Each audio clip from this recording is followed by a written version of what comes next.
Hello കൂട്ടുകാരെ, ഇന്നത്തെ promo വിശേഷങ്ങളിലേക്ക് എല്ലാവർക്കും സ്വാഗതം. ഇന്നത്തെ പ്രൊമോ നമുക്ക് കാണാൻ കഴിയുന്ന അങ്ങനെ വേദ ശ്രീകാന്തിൻ്റെ അടുത്തേക്ക് വരുന്നുണ്ട്. എന്നിട്ട് പറയുന്നുണ്ട്, ഏട്ടൻ ഇനി ഒരു തരത്തിലും വിക്രത്തിനെ ഉപദ്രവിക്കാൻ നോക്കരുത്. നിങ്ങളിപ്പോൾ വാസവനായിട്ട് കൂട്ടുകൂടിയിട്ട് വിക്രത്തിനെ അടിക്കാൻ ഒരുങ്ങി, ഇതൊക്കെ നിങ്ങളാണെന്ന് എനിക്ക് മനസ്സിലായിട്ടുണ്ട്. പക്ഷേ ഒരിക്കലും അത് നീ ചെയ്യരുത്. വിക്രം ഇപ്പോൾ നല്ല രീതിക്കാണ് പോയിക്കൊണ്ടിരിക്കുന്നത്. ഇനി മലയ്ക്ക് പോയി വന്ന ശേഷം നല്ല വഴിക്ക് മാത്രമേ ഇനി ചിന്തിക്കുള്ളൂ. ഇനി ഒരിക്കലും വേണ്ടാത്ത വഴിക്ക് പോകാൻ ഞാൻ അനുവദിക്കില്ല എന്നൊക്കെ പറയുന്നുണ്ട്. എന്തായാലും ശ്രീകാന്ത് പറയുന്നുണ്ട്, വല്ലവൻ്റെ കയ്യിൽ നിന്ന് കുത്ത് വാങ്ങാതെ നോക്കി എന്ന് പറയും. അങ്ങനെ വാങ്ങിയാലും ഞാൻ ഒരു തരത്തേക്ക് നിങ്ങളുടെ അടുത്തേക്ക് വരില്ല, ഞാൻ അച്ഛൻ്റെ അടുത്ത് ഒരു സ്വത്തിനും അവകാശത്തിനും വരില്ല എന്നൊക്കെ പറഞ്ഞിട്ട് വേദ ഇറങ്ങിപ്പോകുന്നുണ്ട്.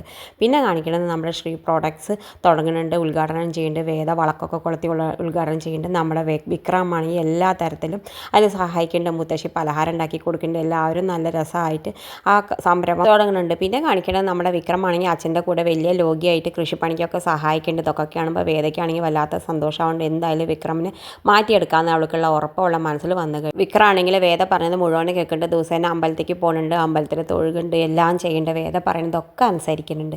എന്തായാലും ഇതിൻ്റെ ഇടയിൽ വേദ സന്തോഷിച്ചിരിക്കുന്ന മിനിറ്റിലാണ് നമ്മുടെ വേദയുടെ അനിയത്തി ഒരു ചെക്കനായിട്ടുള്ള പ്രേമം അവൾ കണ്ട് മനസ്സിലാക്കണം. അവൾ എന്തായാലും ഇതെന്തായാലും തടയണം.